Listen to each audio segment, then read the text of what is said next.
जो है वैशाख धर्म का पालन किया एवं इस भक्ति और मुक्ति देने वाले धर्म कार्य में उनके बल वीर्य आदि सब पूर्वक बढ़ गए तथा पर स्त्री का मन दोष भी नष्ट हो गया। तब वह पूर्वत देवताओं से शोभा पाने लगे। दैत्यों को जीतकर उनसे अपना अधिकार प्राप्त कर अमरावती नदी प्रवेश किया। तभी से यह अक्षय तृतीया जगत में प्रख्यात है।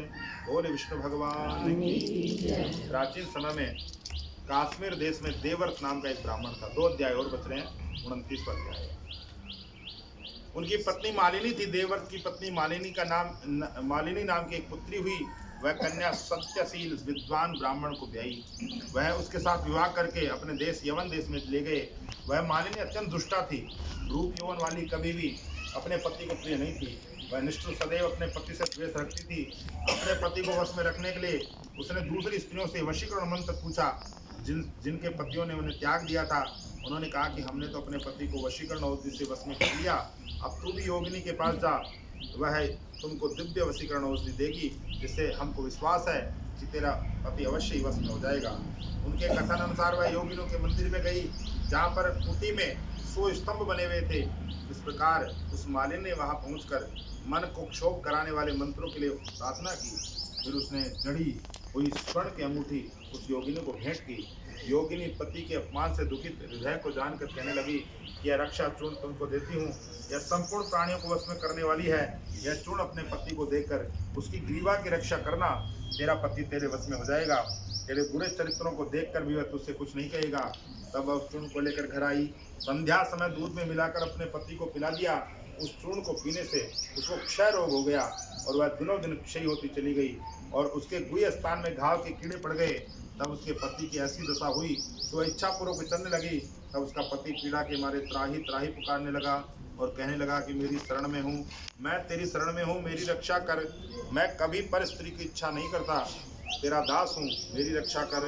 अपने पति की ऐसी दशा देखकर वह बहुत घबराई और सोचने लगी, यदि यह मर गया तो मेरे सब श्रृंगार विहीन हो जाएंगे।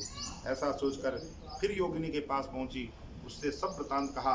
तब वह उसने जो पहली औषधि का दाह शांत करने के लिए दूसरी औषधि दी और पान करते उसका पति स्वस्थ हुआ। तब से उसका पति घर में ही रहता और उसके वशीभूत हो गया। घर के काम के बहाने और कई व्यभिचारी तथा कामी उसके घर आते, परंतु उसको अपनी स्त्री के आगे कुछ भी कहने की शक्ति नहीं थी। इसी पाप के कारण उसके शरीर में कीड़े पड़ गए और उस मालिनी के कान, आंख और जिह्वा में छेद हो गए। उनके स्तन कटने लगे, अंगुलियां गलने लगी, पैरों से लूली हो गई। ऐसे कष्ट भोग कर वह कुछ दिनों पश्चात दुखी होकर मर गई। 15,000 वर्ष की ताम्रभांड नामक नरक में दग्ध होती रही। 100 जन्म तक कुत्ते की योनि। देवयोग से जब कर्म फल पूरा हुआ तो वैशाख मास में संक्रांति में शुक्ल पक्ष की द्वादशी के दिन पदम बंधु का पुत्र नदी में स्नान कर पवित्र हो गीले वस्त्रों से घर आया। वहां पर तुलसी वृक्ष के पास उसने पैर धोए। उसी स्तंभ के नीचे वह कुतिया सो रही थी। सूर्य की उदय से पहले वह कुतिया उस चरण धोए हुए जल में लेट गई, जिससे उसके पाप नष्ट हो गए और पूर्व जन्म के सब कर्मों की याद आ गई। पिछले जन्मों के पाप कर्मों को याद कर व्याकुल हो त्राही त्राही पुकारने लगी। भय से व्याकुल हो अपने पूर्व कर्मों का वर्णन कर उस मुनि से कहने लगी कि हे मुनि, वैशाख शुक्ल पक्ष के पुण्यों को बढ़ाने वाली द्वादशी के दिन स्नान दान आदि का जो सुकृत आपने किया है वह मुझे दे दो और इस सुकृत से मेरी मुक्ति हो जाएगी। इस तिथि को आपने मेरा महापुण्य किया है, वह मुझको देकर उद्धार करो। मैं अत्यंत दीन हूँ, मेरी रक्षा करो।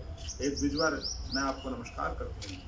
ऐसा वचन सुनकर वह मुनि पुत्र कुतिया से बोले कि आपने किए हुए अच्छे और बुरे कर्मों का फल मनुष्य सुख और दुख के रूप में अवश्य भोगता है। ऐसा वचन सुनकर कुतिया दुखी होकर ऊंचा मुख करके जोर जोर से पुकारने लगी और उसके पिता परम बंधु से कहने लगी कि मैं आपके द्वार पर पड़ी रहने वाली कुतिया हूँ, आपका झूठा टुकड़ा खाती हूँ, आप मेरी रक्षा कीजिए। क्योंकि महात्मा गृहस्थियों को जो उनके द्वार पर उनके शरण में पड़े रहते हैं उनका उद्धार करना उनका परम कर्तव्य हो जाता है, अतः आप मुझ मूर्खा का उद्धार कीजिए। ऐसे कुतिया के वचन सुनकर पदम बंधु घर से बाहर आया। पूछने लगा कि क्या बात है। जब उसके पुत्र ने सब कथा वर्णन की, पुत्र के वचन सुनकर विस्मय के साथ कहने लगे कि मेरा पुत्र होकर तूने यह क्या कहा। साधुओं को ऐसे वचन कहना उचित नहीं है। संपूर्ण प्राणी परोपकार के लिए लगे हुए हैं, अपनी आत्मा को सुख देने वाले पापी होते हैं। चंद्रमा, सूर्य, पवन, पृथ्वी, अग्नि, जल, चंदन, वृक्ष, महात्मा सभी परोपकार में लगे हुए हैं। दधीचि ऋषि ने दैत्यों को अति बलवान जानकर अपनी हड्डियां निकालकर देवताओं को दे दी थी।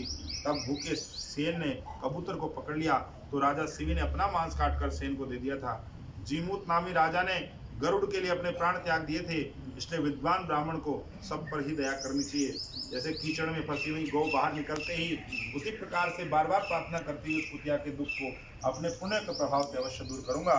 इस प्रकार अपने पुत्र को समझाकर कुतिया से कहने लगा कि मैं तेरे निमित्त प्रतिज्ञा करता हूँ, तू मेरे द्वादशी के पुण्य से पापों से छूटकर भगवान विष्णु लोक को जा।